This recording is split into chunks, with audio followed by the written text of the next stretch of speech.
Cek tes. Apakah suara saya masuk? Masuk, Tat. Siap. Ustaz, jangan lupa direkam, Ustaz. Siap, ini sudah positioningnya direkam. Sudah, Tat. Aman-aman. Siap. Oke. Oke, kita mulai saja karena sudah jam 8.06 ya. Bismillahirrahmanirrahim. Assalamualaikum warahmatullahi wabarakatuh. Waalaikumsalam warahmatullahi wabarakatuh. Oke. Alhamdulillahirabbil alamin. Wassalatu wassalamu ala asrofil anbiya'i wal mursalin sayyidina wa maulana Muhammadin wa ala alihi washabihi ajmain. Oke, alhamdulillah malam hari ini kita bersama-sama berkumpul ya di acara ya rutin kita, yaitu di setiap Senin malam, kalau tidak ada perubahan ya, acara Dokter Syirkah. Dan semoga selesai acara ini kita bisa mendapatkan ilmu yang bermanfaat. Amin. Salawat dan salam juga kita panjatkan kepada junjungan kita Nabi besar Muhammad Shallallahu Alaihi Wasallam, yang semoga kita menjadi umat yang mendapatkan syafaat. Amin. Dan demi kelancaran dan keberkahan acara ini, mari kita bersama-sama membaca umum kitab Al-Fatihah. Auzubillahi minasyaitonir rajim.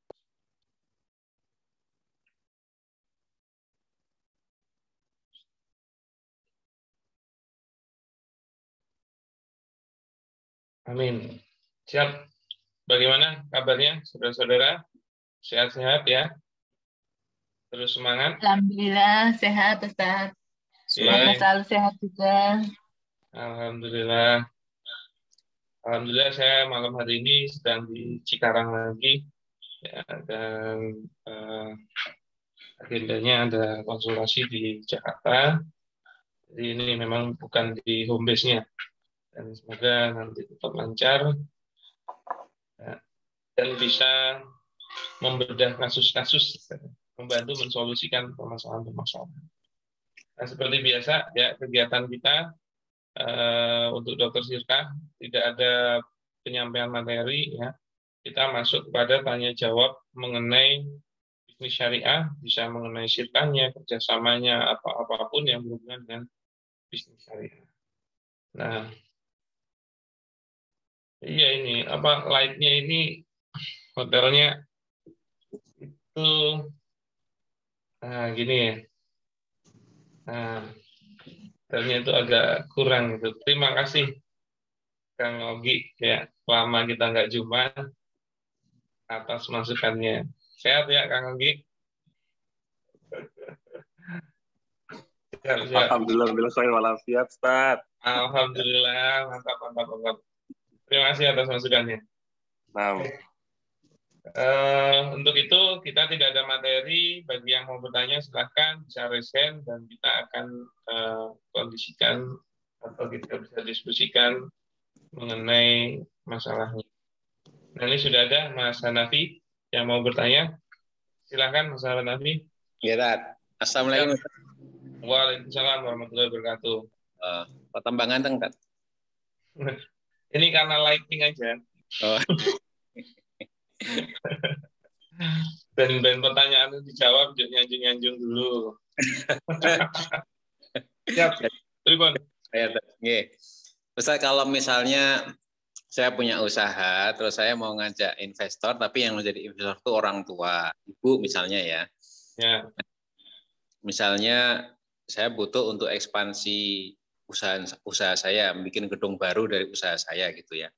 Nah, katakanlah bikin gedung baru itu butuh modal 200 juta.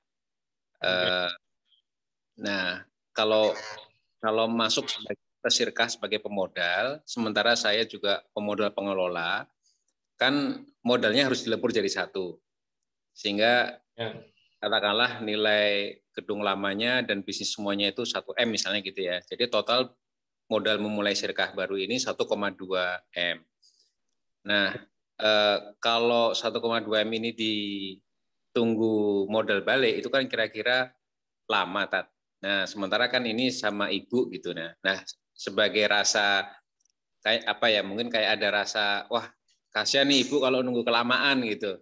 Nah, kalau kemudian saya memposisikan cukup sebagai pengelola, terus kemudian pemodal ibu ini adalah ya pemodal saja gitu, sehingga hitungannya itu bisa lebih cepat, harapannya kembali modalnya untuk ibu supaya pemodal itu boleh gitu nggak, Tat?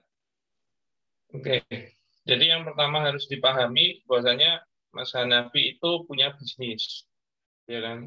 Ini LCD saya nih kok kayak ini trouble sih. Ya, misalnya di suatu tempat ini ada bisnis, ya. Terus ada bangunannya, ya. Ini yang menjadi aset awal. Terus jenengan itu butuh tambahan bangunan, misalnya di sini, gitu ya. Iya. Nah, ada tambahan bangunan di sini yang membutuhkan dana 200 juta. Iya. Ini LCD. Udah waktunya ganti nih kayaknya. Oke, 200 juta butuhnya. Ya. Iya. Sebentar. Coba kita alihkan itu ke whiteboard. Oke. Nah, ini ada bisnis, ya kan? Terus ini ada area jenengan. Terus jenengan mau buat satu area lagi, ya, yang dia butuh dana 200 juta.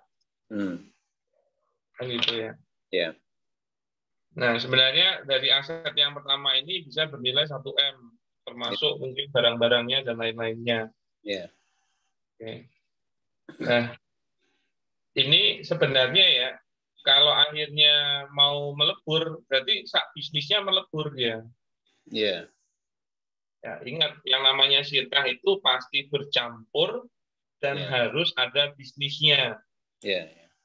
Maka nggak boleh kok syirkah itu nggak ada bisnisnya. Kenapa? Karena tujuannya adanya pertemuan antara modal dengan amal pengelolaan itu dalam rangka membuat bisnis untuk mendapatkan keuntungan. Iya. Oke. Nah, maka harus dilebur.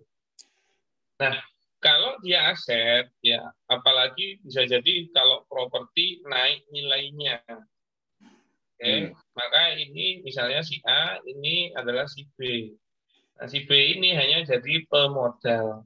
Nah, si A ini berpotensi menjadi pengelola plus pemodal juga dia. Iya. Maka kalau akhirnya jadi satu, terjadi syirkah, ya, maka total modalnya adalah 1,2 M. Betul. Gitu ya. Iya. Nah, kalau dibilang, wah nanti bagi hasilnya lama. Kalau memang dia secara cash dihitung harus BEP 1,2, memang lama. Iya. Tapi kalau ternyata di sini itu sebagai aset itu sepakat untuk dijadikan bagian dari modal, yang mana untuk bangunnya daerah sini butuh 200 juta itu juga dihitung sebagai aset, ya kan? Sebagai aset, maka sebenarnya 1,2 M ini aman jadi aset. Dan kalau propertinya ternyata tidak didepresiasi, itu kan malah kalau properti kan terjadinya apresiasi, tapi tidak perlu kita naikkan nilainya, kita anggap equal di 1,2 M terus, misalnya begitu. Iya. Maka sebenarnya kalau bulan depannya ada keuntungan yang melebihi biaya-biaya, bisa jadi itu udah langsung bisa bagi hasil, Mas Hanafi. Gitu loh. Jadi tidak perlu dinafikan atau tidak diperhitungkan 1 M-nya ini. Oke. Kenapa? Karena kalau dia dalam bentuk aset dan tidak terdepresiasi, sebenarnya dia bisa menunjang dari sisi modal. Gitu loh. Itu kalau memang mau dengan cara itu. Nah, kemudian kalau memang dengan cara yang lain, karena memang ada hubungan kekhususan dan ingin mengapresiasi juga, dan tetap koridornya itu adalah bisnis, ya, maka terhadap 1 M ini, yang itu miliknya si A, misalnya itu jenengan, ini tidak diakatkan sebagai modal. Oke. Iya. Biar BEP-nya di 200, seperti yang jenengan inginkan. Boleh nggak? Boleh. Oke. Tapi pada saat syirkahnya nanti mengakses benda ini, oke, itu tetap harus ada akadnya.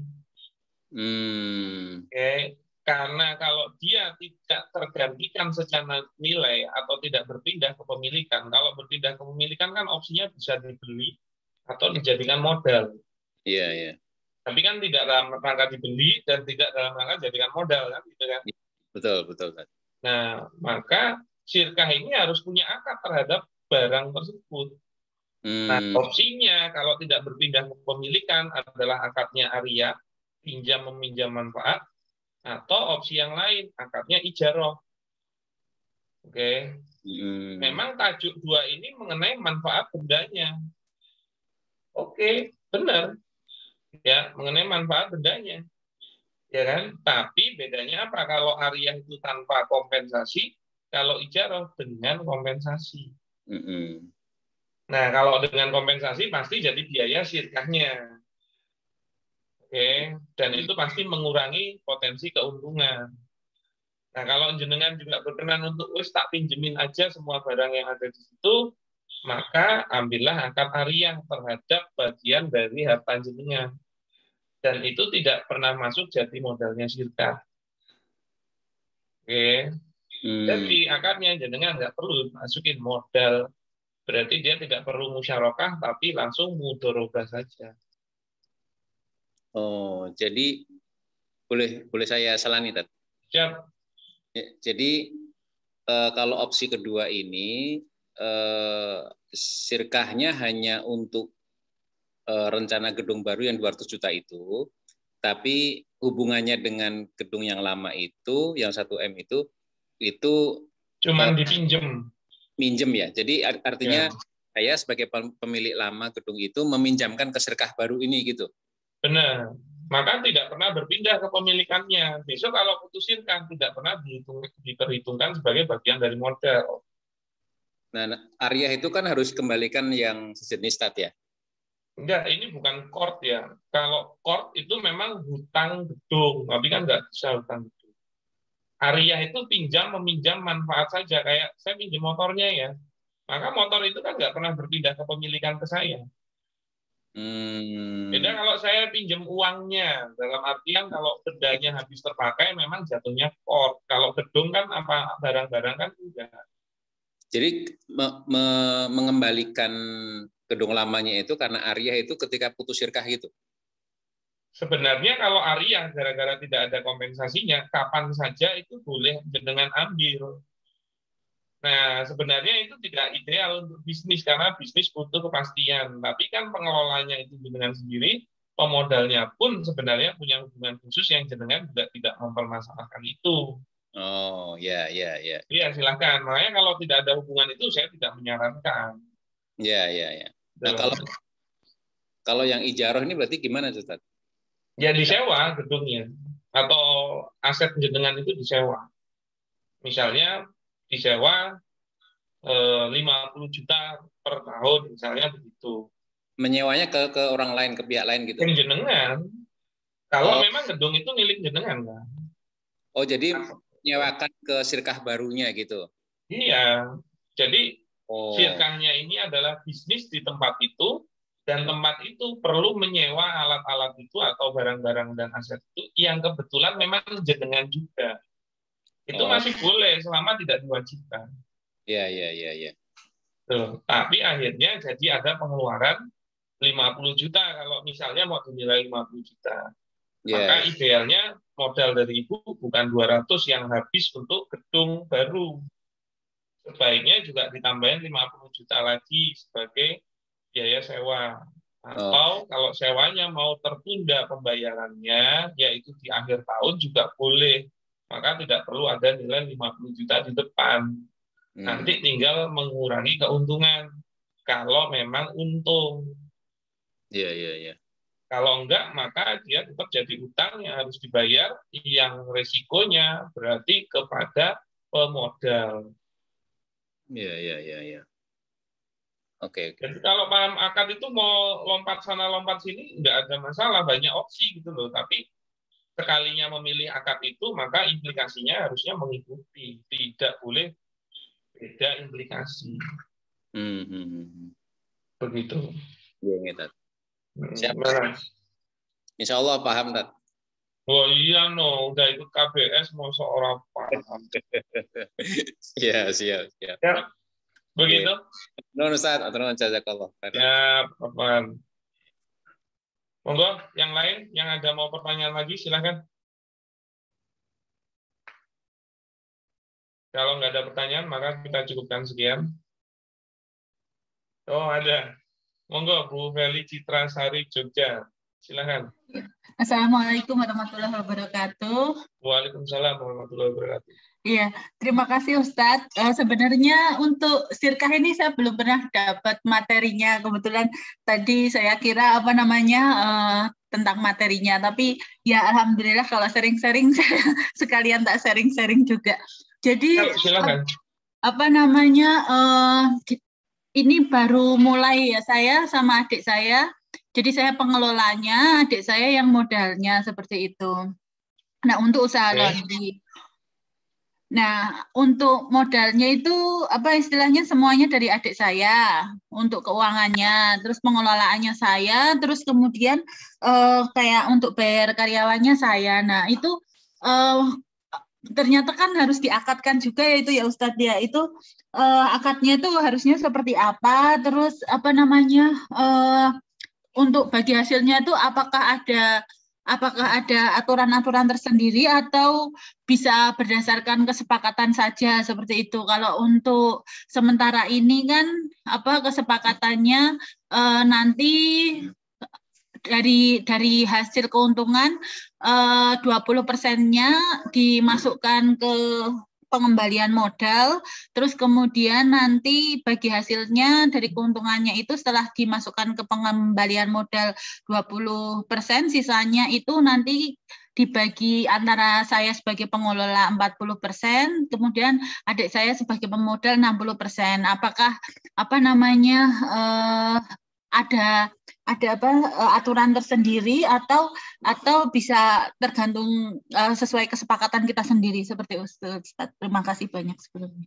Ya, jadi saran saya sebaiknya jenengan belajar sirkah dulu secara materi karena memang pemahamannya harus komprehensif ya. Nah, ini saya bantu untuk memberikan gambaran dulu. Karena kalau jenengan akhirnya jadi pengelola, ya jenengan yang bertanggung jawab penuh terhadap pengelolaan bisnisnya.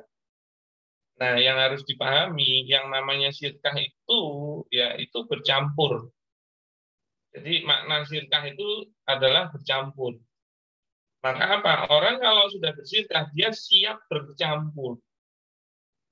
Bercampur terhadap apa? Semuanya. Hartanya, bisnisnya, ya, biayanya, oke, termasuk gaji-gajinya. Itu tidak boleh dialihkan hanya kepada salah satu pihak. Maka kalau ada ini sirkah, oke, ya, ini ada si A, si B. Tadi gimana jenengan ngeluarin modal ya?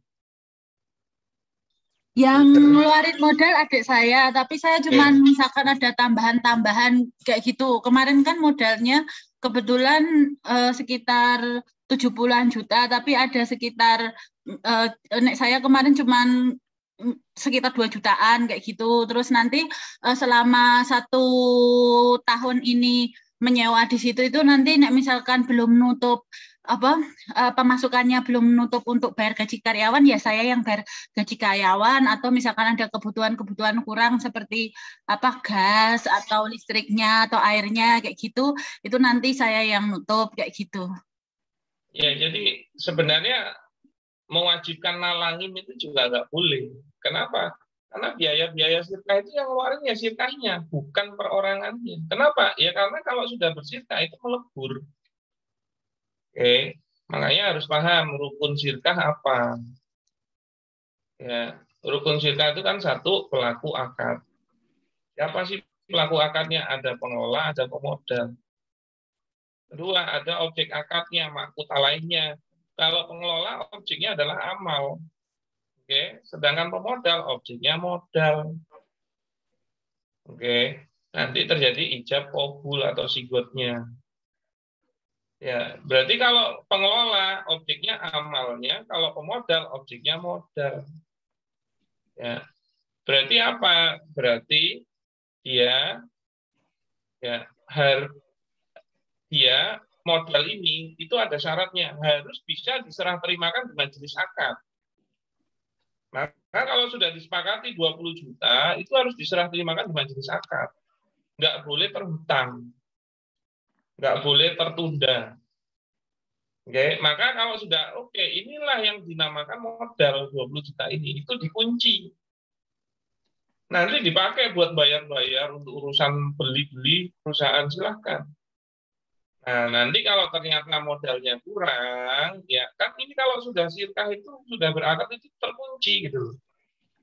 Kalau terkunci, makanya kan harus paham akad itu apa sih.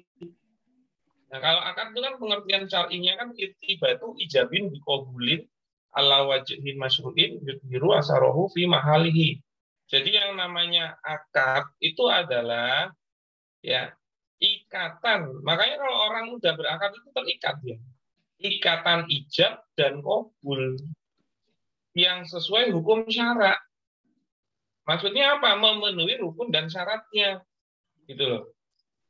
Oke, kalau sudah memenuhi rukun dan syaratnya, maka ada dampak hukum pada objek akad. Berarti dia akan terikat nih. Oke.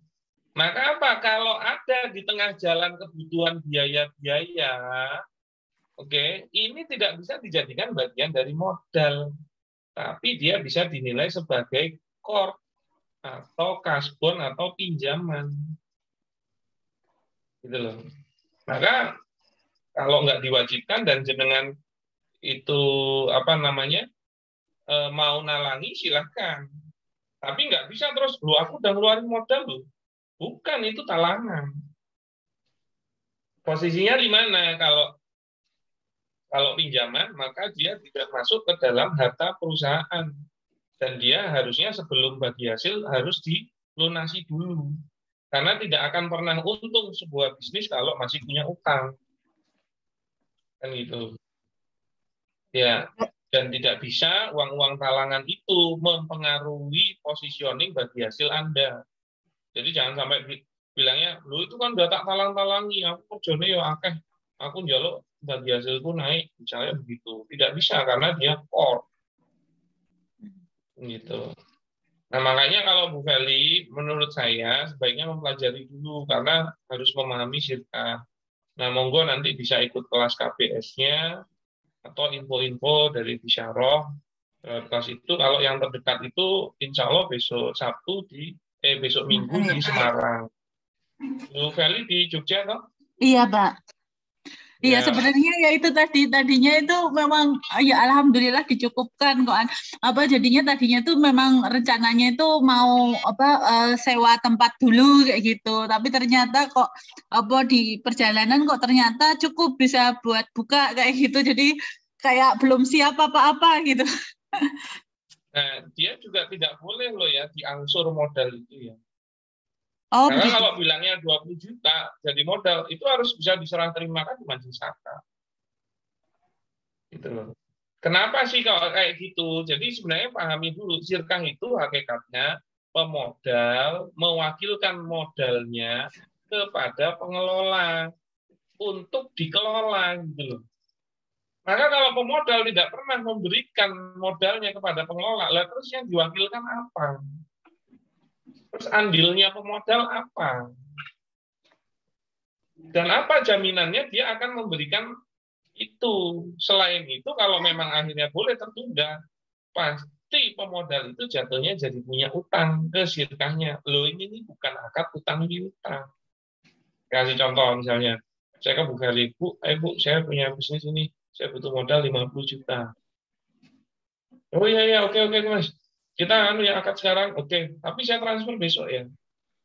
Nah, itu sebenarnya tidak sah dan jatuhnya nanti bukan modal. Nah, besok itu punya nggak saya itu jadi punya hak tagih nggak jenengan? Kalau ternyata jenengan itu nggak belum punya hak tagih nggak? Jadi punya kan, kelihatannya kan. Padahal sebenarnya jenengan itu nggak berutang apa-apa masalahnya. Iya kan? Iya. Nggak ada perpindahan, nggak ada terjadinya dain atau tanggungan gara-gara akad sirkah. Gitu loh. Nah, coba kalau ternyata gini, mohon maaf Bu, sudah ditransfer belum? Mas, maaf ya Mas, ini ada masalah dikit. Minggu depan ya. Oh ya deh Bu, nggak apa-apa Bu. Akhirnya minggu depan saya tanya lagi, Bu, sudah ditransfer belum? Bisa jadi kan, terus, Mas, saya pas ada butuh sebulan lagi deh ya. Nah, kalau akhirnya gitu, ngapain kemarin angkat? Iya. Soalnya saya bakalan plong-plong, saya tuh butuh modalnya untuk buat bisnis, tapi terkendala nggak dikasih-kasih, ya kan? Tapi kok udah akad, ya mau plong-plong, Bang. Kayak Pak siapa itu yang plong-plong. Kenapa? Karena memang nggak dipegang gitu loh. Lalu apa andilnya? Saya punya cerita bahkan ada teman ya, dia bersirkah ya, dia bertiga misalnya begitu, pemodalnya 2. Pas akad yang ngasih modal cuma 1. Iya kan? Tapi mereka tetap akad. Transfernya dibilang, iya nanti tak transfer. 2 tahun sirkah itu jalan, nggak pernah ditransfer coba. Nah, terus modalnya yang mana dong? Modalnya kan berarti cuma si pemodal 1 kan? Iya. Lah kok bisa pemodal 2 juga terikut di dalam akad itu? Nggak bisa dong. Bahkan kalau ternyata dengan pemodal 1 saja udah bisa running itu bisnis, terus dapat keuntungan, pertanyaannya pemodal 2 jadi punya hak bagian juga. Iya, Pak. Kalau ternyata iya, saya tak melu loh sih guys. Kenapa? Nggak ngeluarin apa-apa kok dapat bagi hasil, enak kok. Nah, jadi harus dipahami, dan menurut saya dengan harusnya memahami secara komprehensif dulu karena mau sirka. Iya, Nah, gambarannya sih seperti itu ya. Dan kalau untuk bagi hasil itu memang ada kaidahnya sendiri. Oh iya. Kaidahnya kan al-wadi'atu alal mal wariku ala ma'astaqalahu alaih. Jadi kalau al-wadi'ah kerugian harta itu berdasarkan modal. Maka memang kalau kerugian harta itu yang kena pemodal.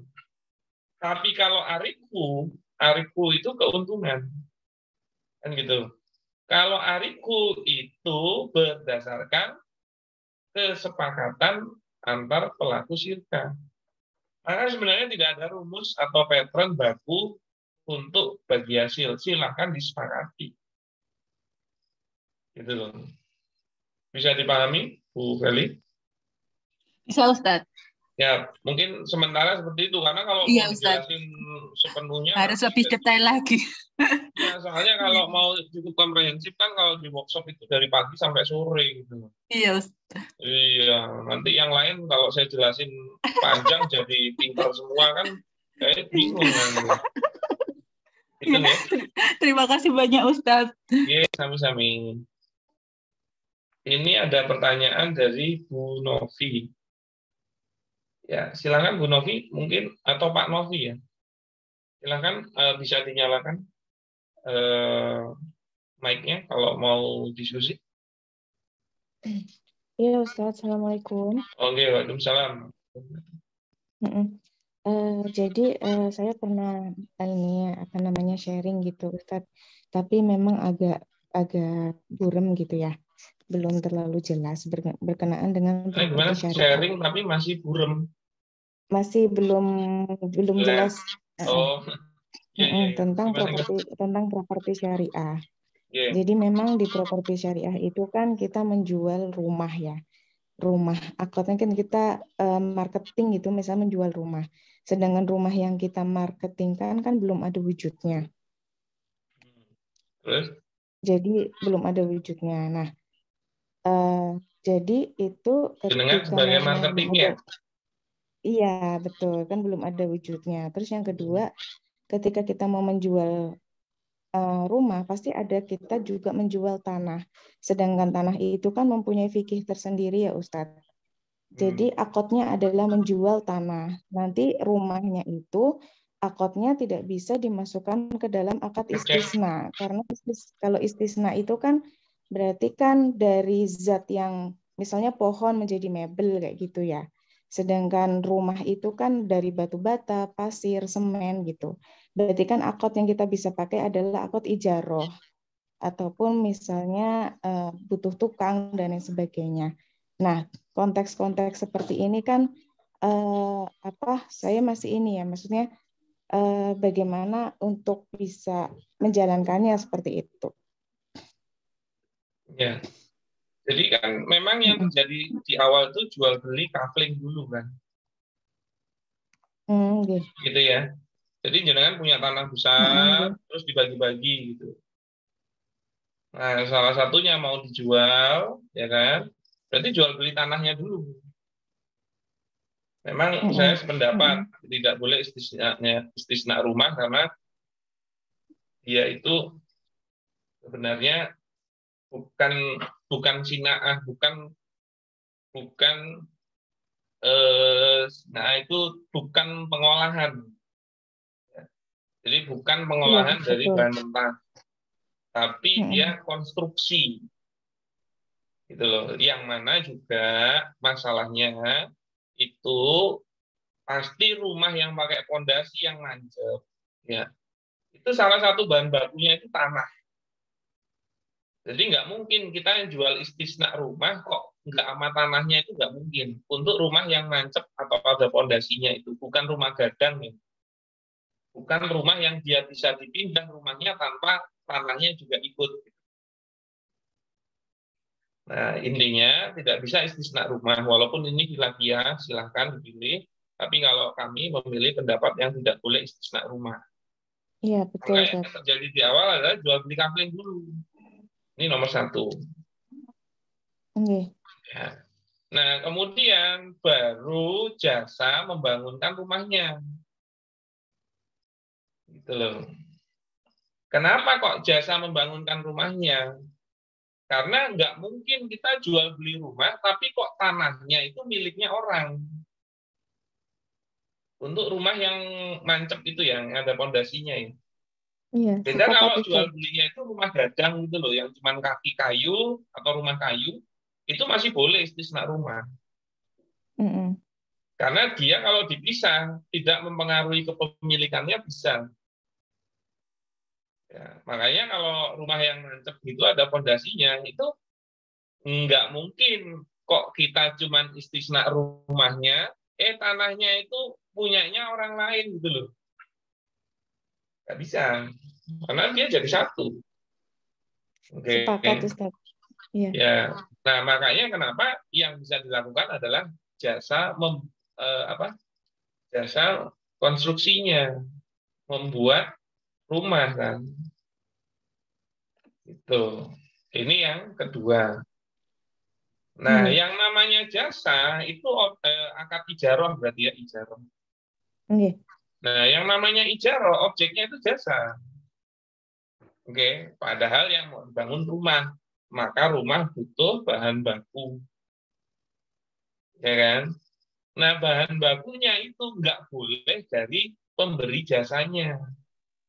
Iya, benar. Gitu kan? Maka ada yang ketiga, ya itu apa? Jual beli bahan baku. Gitu loh. Nah, intinya pemilik tanah itu butuh bahan baku untuk membangunkan rumahnya yang jasanya itu diserahkan pada developer. Nah, kalau terhadap bahan baku ini developer mau jual beli, silahkan. Ya, tinggal dilihat pembelinya itu atau pemilik tanahnya uangnya ready di depan enggak. Nah, ini memang agak tricky atau banyak settingannya. Kami juga udah 3 kali jadi konsultannya properti syariah. Itu memang banyak kendalanya di implementasi itu. Nah, maka apa? Kalau mau terjadi jual beli antara pemilik rumah, misalnya kita bilang si A, dan developernya, ya developernya itu si B, ya kan? Maka kalau mau terjadi jual beli bahan baku antara si A sama si B, pertanyaannya si A ini ready uangnya enggak? Kalau dia ready uangnya di depan, maka barangnya tertunda itu boleh. Atau menggunakan akad salam masih boleh. Iya. Ya. Tapi ingat si A itu harus punya uang cash di depan untuk bayar. Kalau mampu silakan lebih mudah. Tapi kalau nggak mampu, yaitu si A mau kredit terhadap bahan bakunya, maka si B harus punya barang yang ready. Tidak beli di orang ya, Ustaz? Boleh beli dari orang lain, Oh, tapi boleh. baru bisa berakad kalau dia barangnya sudah dia pegang atau dia sudah beli dan pegang. Oh iya iya. Dan itu kalau takarannya besar, maka bisa bicara tentang adanya gudang. Kenapa? Karena dia perlu takobut dulu. Agak panjang kalau bahas ini memang. Ya. Nah, intinya silahkan bisa melakukan jual beli kalau objeknya maunya barang. Nah, si A ini kan biasanya nggak mau ribet, karena dia yang penting ngasih uang gitu loh. Baik itu mau cash maupun tertunda tempo. Betul. Nah, tapi kalau ternyata si B itu nggak mau urusannya barang, nggak tambah ribet, bisa sebenarnya terjadi jasa yang ketiga. Akad yang ketiga bukan jual beli bahan baku, tapi wakalah mewakili jual belinya. Tapi pasti ada satu lagi pihak si C. Ini yang punya toko bangunan. Maka si B mewakili si A untuk beli barang kepada si C. Ya, wakalah bil ujroh, setiap berangkat dapat fee berapa. Itu boleh developer dapat fee lagi di luar jasa konstruksi. Itu kalau mau wakalah bil ujroh ya. Karena wakalah bil ujroh itu hakikatnya ijaroh. Nah, cuman berapa kali dia beli itu akan mempengaruhi ujrohnya. Bukan berdasarkan berapa omsetnya atau total pembeliannya. Kan gitu. Nah, itu nanti biayanya jadi cukup gede terhadap wakalah bil ujrohnya. Nah, ada opsi yang lain, yaitu apa? Si B menjadi simsarnya. Jadi akadnya bukan wakalah bil ujroh. Ya, akadnya itu samsaro. Si B menjadi simsarnya si A. Ya, maka akadnya adalah samsaro. Ya kan? Nah, kalau akad samsaro itu pelaku akadnya itu adalah simsar dengan polibus samsaro, orang yang nyari permakelaran. Dan itu bisa dari dua sisi. Bisa dari sisi penjual maupun pembeli. Nah, untuk kasus ini kita menjadi simsarnya si A, yaitu simsarnya pembeli. Oke. Kemana? Ke C juga. Gitu loh.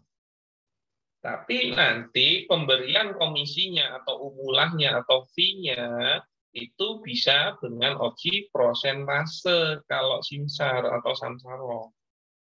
Maka tidak berdasarkan berapa kali berangkatnya. Ya, tapi bisa disetting dari berapa omset atau total pembeliannya. Itulah fee-nya. Nah, itu lebih fair menurut saya. Karena jadi terukur.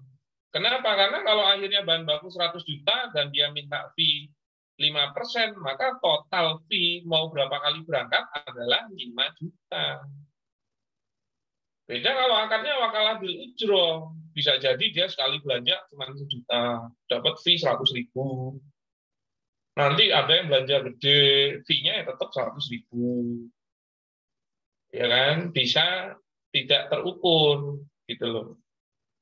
Nah, silakan nanti diimplementasikan. Nah, memang agak susah.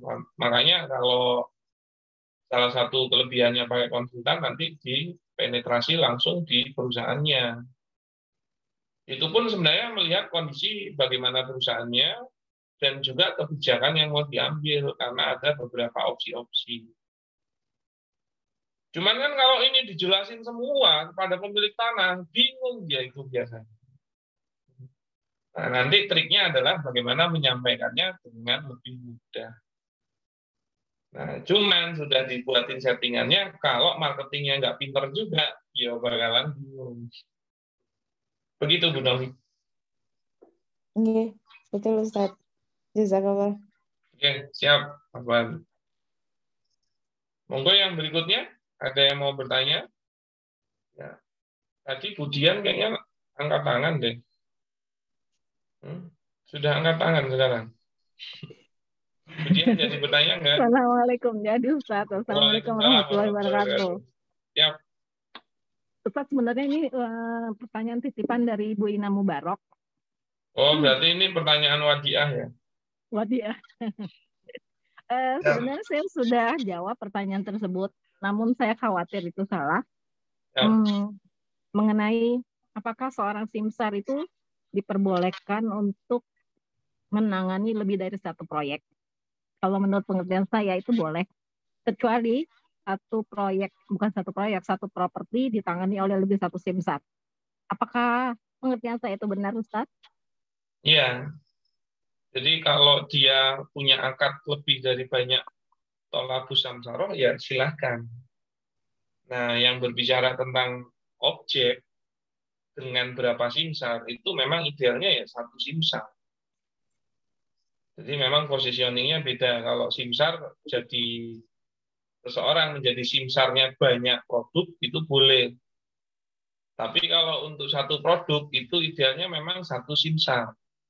Itu sebenarnya simsarnya itu tergantung akad yang mau ditawarkan. Gitu. Kalau akadnya adalah istisna, berarti kan dia simsar terhadap penjual yang memang memproduksi. Nah, itu punya banyak simsar nggak apa-apa, karena dia memproduksinya kontinu. Makanya itu tergantung objeknya, punyanya cuma satu atau banyak. Nah, itu tinggal disesuaikan. Begitu, Bu Dia. Nah, Ustaz. Siap. Paham, Ustaz. Yeah. Syukran, Ustaz, untuk penjelasannya. Assalamualaikum warahmatullahi wabarakatuh. Waalaikumsalam warahmatullahi wabarakatuh. Tadi Pak Jafar kayaknya iya, tapi sebentar ya Pak. Ini saya mau jawab yang di chat dulu. Ada dari Pak Amir Welo. Bismillah, untuk modal sirka apakah boleh dijadikan jaminan? Contohnya ada pemodal yang uang dan minta pinjam ke pengelola dengan jaminan modal sirka. Oh, Pak Amir Welo, apakah aktif? Silahkan di open mic, bisa diskusi. Ya, assalamualaikum Ustaz. Waalaikumsalam warahmatullahi wabarakatuh. Yang dimaksud bagaimana mungkin bisa dijelaskan? Contohnya seperti ini Ustaz. Misalnya ini ada usaha dengan nominal misalnya 400 jutaan tuh. Terus itu ada beberapa orang yang syirkah di usaha tersebut. Salah satunya yang dimaksud ini misalnya beliau itu menyetorkan modal di awal itu senilai 50 juta. Dengan dianggap 50 juta itu untuk satu orang itu. Yang dimaksud tadi yang di dalam perjalanan syirkah itu beliau lagi butuh 30 juta. Butuh 10 juta dan bila minta ke pengelola untuk pinjam 30 juta dengan jaminan modal syirkah yang 50 juta tersebut. Tapi dia minjemnya ke syirkahnya gitu? Ke pengelolanya, iya. Ke pengelola, dia pinjam uang dengan jaminan modal syirkahnya. Jadi misalnya nah, itu uangnya pengelola secara pribadi atau uangnya syirkahnya yang uang syirkah. Ya, jadi gini, kalau itu uangnya syirkah, ya memang itu keputusannya adalah di semua pihak yang bersyirkah. Kalau mau diwakilkan ke pengelola boleh, tapi sebenarnya tanpa harus ada jaminan juga boleh. Karena kan yang namanya jaminan itu kalau tidak percaya. Kalau percaya tanpa jaminan juga boleh. Jadi intinya si A ini kan misalnya si B ya ini pengelola, terus mereka itu bersyirkah. Maka hakikatnya modal 50 juta itu sudah miliknya syirkahnya, sudah bukan miliknya A secara pribadi. Kenapa? Karena yang namanya syirkah itu melebur. Nah, pada perjalanannya si A itu butuh uang 30 juta. Dan dia mau pinjam ke syirkahnya. Kalau diperbolehkan silakan, tapi harus melihat kondisi keuangan juga ya. Jadi jangan sampai mengutamakan A tapi malah membuat susah perusahaan. Syirkahnya betul. Ya, nah maka kalau mau pinjam silakan. Berarti si A melakukan kasbon kepada syirkahnya tanpa perlu adanya jaminan. Itu ya pemodalnya sendiri kan. Oke, tapi untuk secara akad, apakah itu tidak melanggar, Ustaz? Apanya? Ada pelanggaran nggak secara akad? Enggak, sebenarnya ini 30 juta ini kalau dia mau court, itu sebenarnya sama kalau Anda punya perusahaan, terus ada pegawai mau kasbon. Oh gitu ya, oke. Ya, yang penting tidak diwajibkan. Oke, saya mau jadi pemodal ya, tapi besok kalau saya saya butuh uang, harus diutangi loh ya. Nah, itu nggak boleh. Karena Kalau ada nggak syarat di depan diutangi, nanti ya. saya nggak mau jadi pemodalnya. Nah, itu berarti mengikat. Oke. Nah, Secara itu akad tidak ada pelanggaran, Ustaz ya. ya selama court sama sirkahnya berdiri sendiri-sendiri. Bersifat natural saja. Ya, jangan terus uang modal ternyata tinggal 31 juta, dipaksain juga untuk dipinjam 30. Ya, nggak ideal juga. Oke. Ya. Itu maksudnya saat jadi yang tadinya karena kan yang kita hitung sebagai modal sirkah itu di pembagian hasil nantinya kan dinilai 50 juta tuh. Dan kan sudah dipinjam diambil 30 juta dengan akad. Nah, secara yang boleh kalau akadnya pinjam, yang nggak boleh itu kalau akadnya 30 juta itu pengembalian modal. Itu putus sirkahnya. Oke. Dan semisalnya akhirnya sirkah berjalan sampai dia putus, kok 30 jutanya itu tidak dikembalikan ke sirkahnya, sebenarnya tinggal mengurangi nilai modal saja kalau dia pemodal kan. Nggak ada masalah. Ya, oh kemarin udah ada di kamu 30, maka sirkahnya tinggal mengembalikan 20. Kalau dia sudah putus sirkah. Ya. Nah, karena kalau pemodal punya harta dia di dalam sirkahnya, beda sama pengelola. Beda kalau pengelola yang kasbon, dia nggak punya harta. Itu harus hati-hati juga. Jadi kalau secara akad pengelola itu nggak boleh kasbon, Ustaz? Boleh. Cuman kalau putus sirkah kan dia nggak punya harta yang bisa dikurangi. Beda sama pemodal. Ya, jadinya maka nanti akan mempengaruhi uang perusahaan memang. Tuh. Siap. Nah, yang nggak boleh itu kalau ternyata si A itu butuh 30 juta, tapi ketemunya sama si C. Oke. Ternyata court-nya itu dengan si C. Lalu apa? Lalu dia menjaminkan modalnya yang 50 juta ini. Nah, itu nggak boleh. Ya. Loh, kenapa nggak boleh? Iya kan? Kita harus paham yang namanya kaidah dari rohan. Ya, atau jaminan, agunan. Oke. Yang namanya agunan itu kaidahnya adalah kulu aimin jaza bai'uhu jaza ronuhu. Jadi apa-apa yang bisa diperjualbelikan, oke, maka boleh dijadikan jaminan. Itu kaidah jaminan di akad rohan itu seperti itu. Oke, berarti apa? Berarti benda yang bisa dijaminkan itu berlaku juga syarat-syarat terhadap benda yang bisa diperjualbelikan. Oke, kenapa? Karena memang nanti rohan itu kalau gagal bayar untuk dijual dan ikut membantu menyelesaikan utangnya. Itulah tujuan rohan. Kan begitu. Maka kaidah awal terhadap benda jaminan yang syaratnya juga memenuhi terhadap jual beli, itu syarat yang utama apa? Bendanya harus yang dimiliki. Kan syaratnya benda untuk diperjualbelikan itu kan adalah bendanya sudah dimiliki. La tabi malaysa indaka. Hadisnya kan begitu. Janganlah engkau menjual barang yang tidak ada di sisimu. Salah satunya kan belum memiliki. Loh, ini kan miliknya saya. Kata siapa? Kenapa? Karena selama sirkahnya aktif, ini bukan miliknya dia pribadi, tapi milik sirkahnya. Maka tidak bisa dia jaminkan. Gitu loh. Ya. Jadi begini, Ustaz. Ya, mungkin perlu saya lengkapin sih ulasannya. Jadi gini, Ustaz. Jadi beliau itu kan pemodal di usaha di sirka tersebut. Nah, terus butuh beliau ada kayak model ada nyuplai barang, terus butuh untuk pembayaran suplainya itu. Jadi pinjamnya itu bukan karena untuk pribadi. Jadi jatuhnya untuk dibuat jadi usaha lagi gitu. Ya, ini kalau dia mau kasbon ke sirkahnya ya kayak yang tadi aja. Enggak, saya membahasnya ini beda kalau ternyata si A itu melakukan core-nya sama si C. Oh, bukan ke sirkahnya ya. Tadi sudah clear menurut saya. Oke, siap. Boleh. Nah, ini beda lagi kalau ternyata ada si A itu core-nya sama si C yang tidak ada hubungannya sama sirkahnya. Boleh nggak? Dia bilang kan saya punya modal loh 50 juta. Di sirkah itu jadi jaminan. Oke, tidak ada hubungannya. Nggak bisa. Kenapa? Karena selama sirkahnya aktif, itu bukan adalah miliknya sirkah. Makanya kalau ada orang menjaminkan saham, itu nggak sah.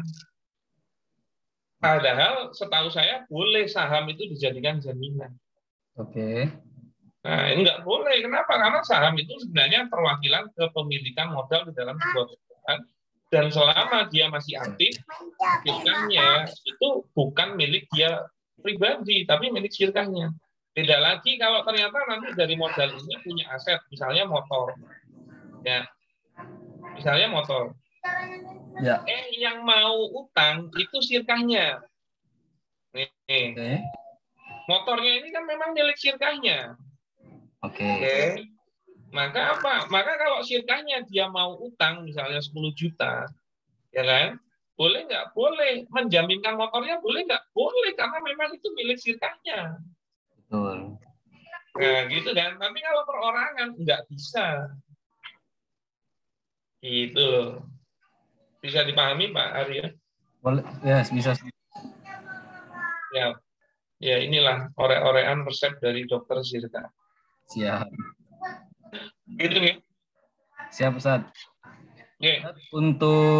Untuk kelas lengkapnya ada di mana ya untuk pembahasan sirkah? Nanti insya Allah di KBS akan ada kuliah bisnis syariah ya.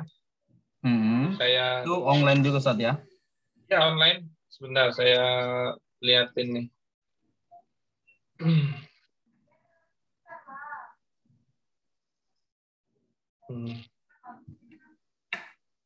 Sebentar kok, nggak ada ya.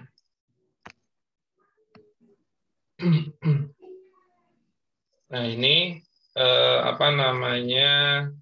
Saya share screen dulu.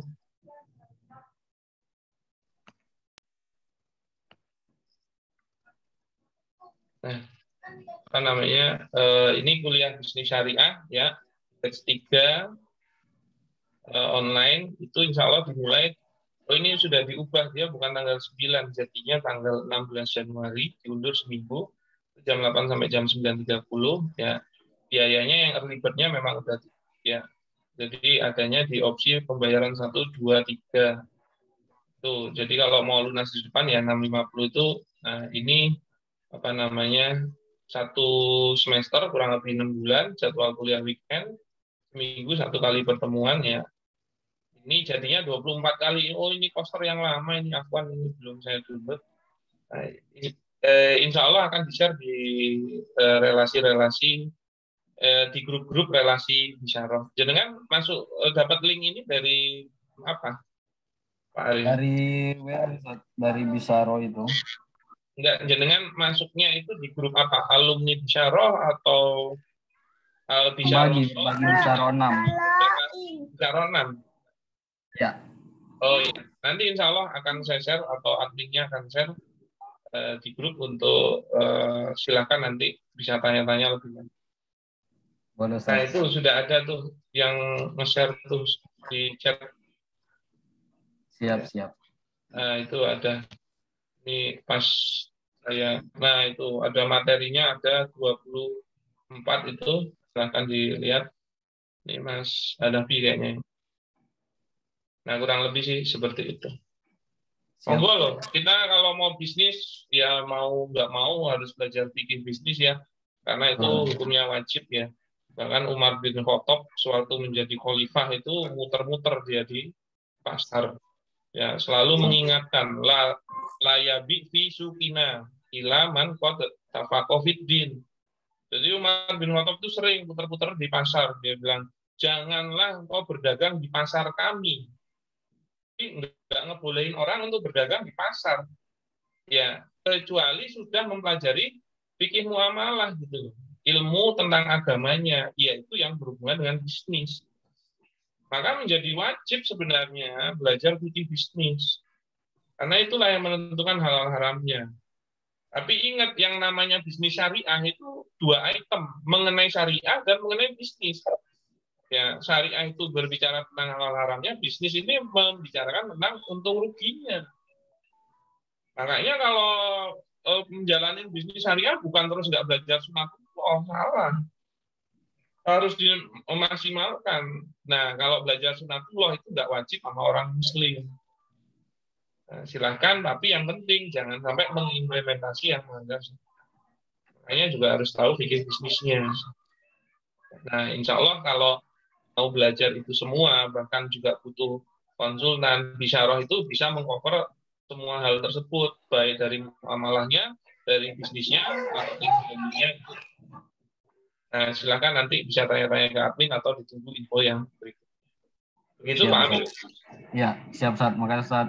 Ya. Assalamualaikum warahmatullahi wabarakatuh. Waalaikumsalam warahmatullahi wabarakatuh. Oke, satu lagi dari Pak Jafar Ramadan, silakan.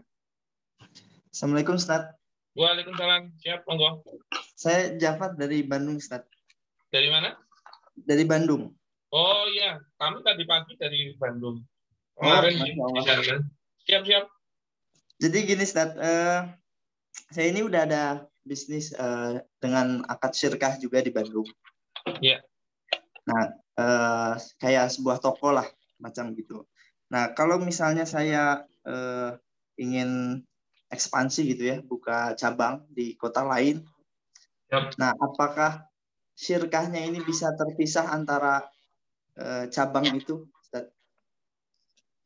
Iya, jadi tidak mengganggu syirkah yang ada di cabang awal gitu.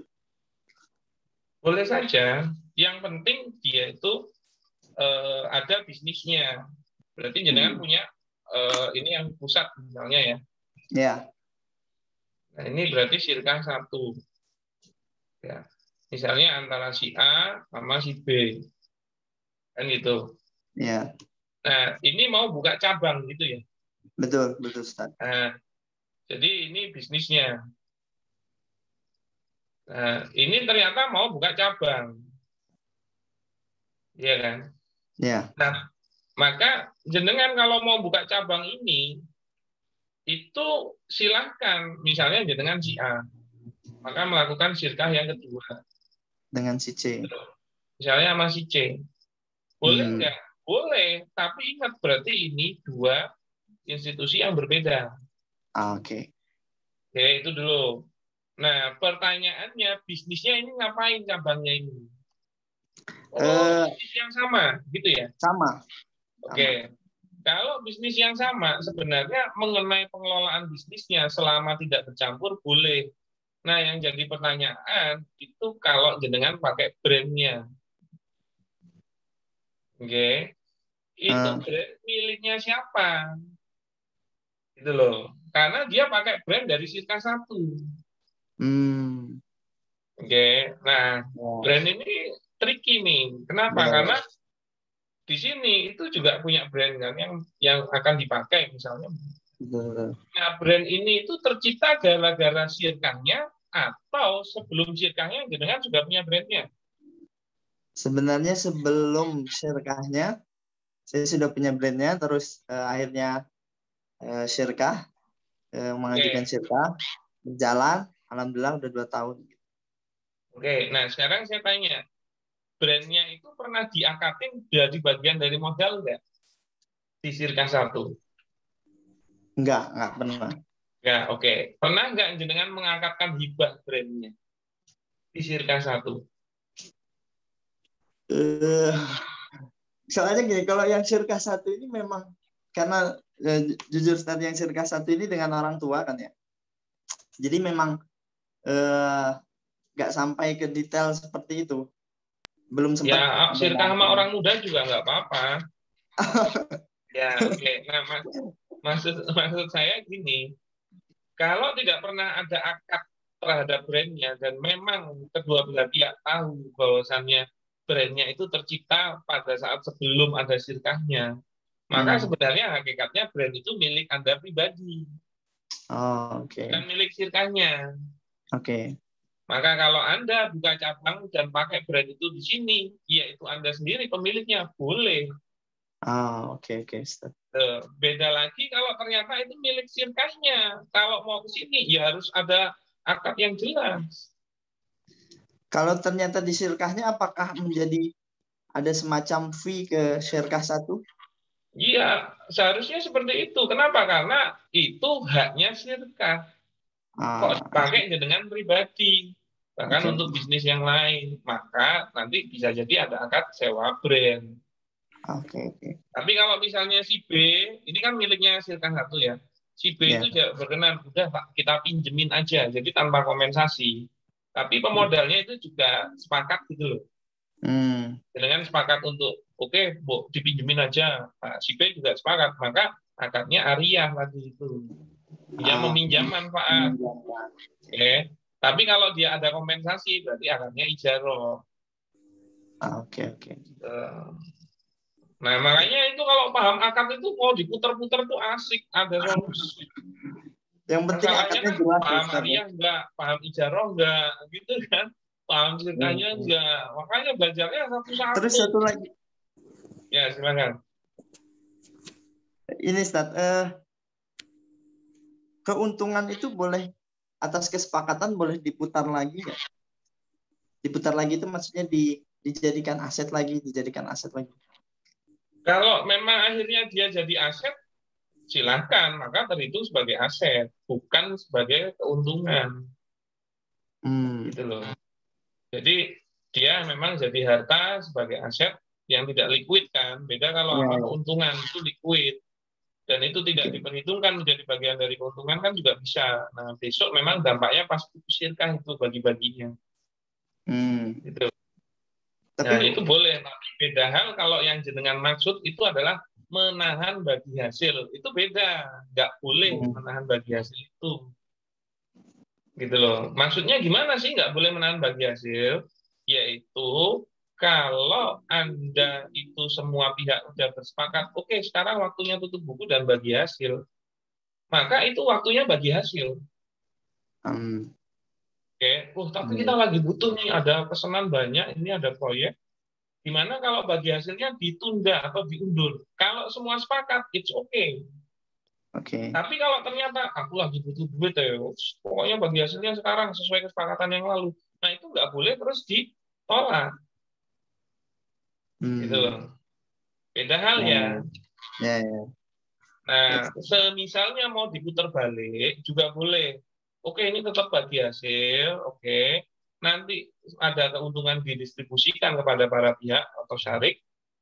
Terus di court atau dipinjamkan ke sirkahnya lagi boleh untuk pihak-pihak yang berkenan untuk dipinjam. Itu juga bisa. Jadi kan tetap terjadi bagi hasil, tapi ada yang bisa diutang oleh sirkahnya untuk menambah hartanya. Itu juga bisa. Tapi kalau paham-paham tuh muter-muter pun insya Allah mudah. Kalau di perjanjian awalnya sudah disepakati misal selama 1 tahun semua laba diputarkan lagi gitu. Ya berarti kan tutup bukunya 1 tahun. Gitu, maka ya silakan diputar selama belum 1 tahun itu. Gitu. Cuman kok koyone susah ya kok menurut saya, kok bagi hasil itu tahunan. Terlepas si pemodal yang mungkin punya uang, pengelola itu kan bisa jadi nggak sebanyak pengemodal uangnya. Jadi maksud saya ya kalau dia kan bisa jadi ada urgenitas kan. Makanya saya itu agak susah nerima kalau ada orang kok bagi hasilnya tahunan. Kasihan kalau pengelolanya. mungkin ya, tapi maksud saya kan kalau memang bisa bagi hasil bulanan nggak apa-apa kok. Itu malah lebih enak. Plus sebenarnya bila dia tutup buku dan ternyata tidak untung, ya memang nggak ada yang dibagi hasil. Begitu, Mas Jafar? Ya, siap. Sudah cukup, Ustaz. Siap. Jazakallah. Siap, karena sudah jam 9 lebih, ya. Dan alhamdulillah kita sudah bisa diskusi dan bedah kasus beberapa hal yang semoga apa yang kita diskusikan malam hari ini bisa menjadi ilmu yang bermanfaat. Amin. Oke, begitu. Insya Allah kita akan ketemu lagi di Dr. Syirkah minggu depan ya. Tunggu saja infonya dan juga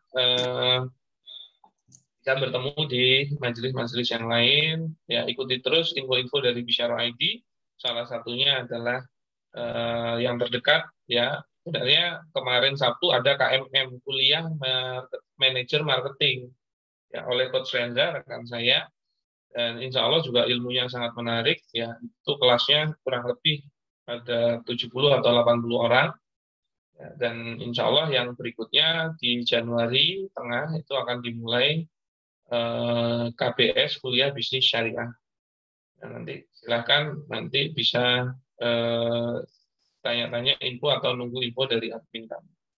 Oke, begitu saya mengaturkan terima kasih atas kehadirannya dan juga mohon maaf atas hal-hal yang kurang berkenan yang telah saya sampaikan. Semoga kita bisa terus silaturahim dan bertemu di majelis-majelis ilmu yang berikutnya. Begitu dari saya. Assalamualaikum. Akhirul kalam. Assalamualaikum warahmatullahi wabarakatuh.